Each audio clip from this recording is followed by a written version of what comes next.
নমস্কার বন্ধুরা, মহা ধুমধাম করে উদ্বোধন হয়েছে অযোধ্যার রাম মন্দিরের। সোমবার কোষ্টি পাথরের গড়া শ্যামশিলার রাম মূর্তিটিতে প্রাণ সঞ্চার করেছেন প্রধানমন্ত্রী নরেন্দ্র মোদী। 5 বছর বয়সী সেই রামলালার মূর্তি মুগ্ধ করেছে রাম ভক্তদের। অযোধ্যার এই গ্র্যান্ড রাম মন্দিরের গর্ভগৃহে অধিষ্ঠিত রামলালার সুসজ্জিত মূর্তিটির নামকরণ করা হলো।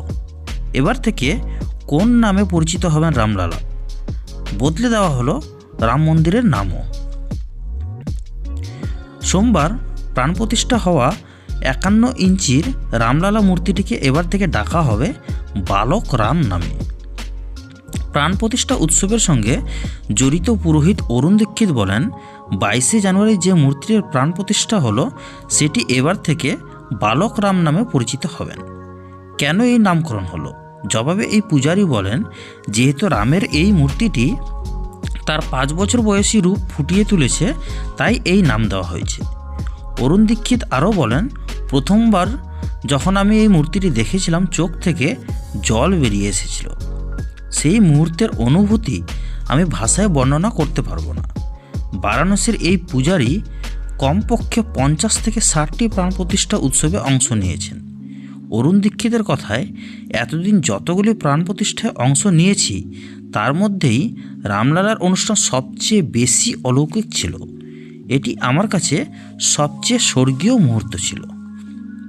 বারাণসীর এই পুরোহিত আরও বলেন, এবার থেকে অযোধ্যার এই রাম মন্দির পরিচিত হবে বালক রাম মন্দির হিসেবে। যেহেতু মন্দিরটি বালক রামের, তাই অযোধ্যার এই রাম মন্দিরটিকেও বালক রাম মন্দির হিসেবে নামকরণ করা হয়েছে। মন্দিরের পূজারীদের প্রশিক্ষক আচার্য মিথিলেশ নন্দিনী শরণ বলেন, 24 ঘন্টার মধ্যে 8 প্রহরে রামলালার অষ্টনাম সেবা এবং 6 বার আরতি হবে।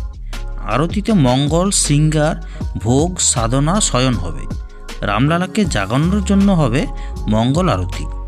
শৃঙ্গারের সময় হবে শৃঙ্গার আরতি। তার উদ্দেশ্যে ভোগ দেওয়ার সময়ও আরতি করা হবে। রামলালাকে খারাপ নজর থেকে বাঁচানোর জন্য হবে উত্থাপন আরতি এবং তাকে ঘুম পাড়ানোর জন্য হবে শয়ন আরতি। এরই মাঝে হবে মহা আরতি। অরুণ দীক্ষিতের কথায়, রামলালাকে পুরি, সবজি, রাবড়ি, ক্ষীর দেওয়া হবে ভোগে। দুপুরের পর থেকে প্রতি ঘন্টায় তাকে দুধ, ফল এবং প্যারা দেওয়া হবে। সোমবার থেকে রবিবার পর্যন্ত আলাদা আলাদা পোশাক পরবেন রামলালা।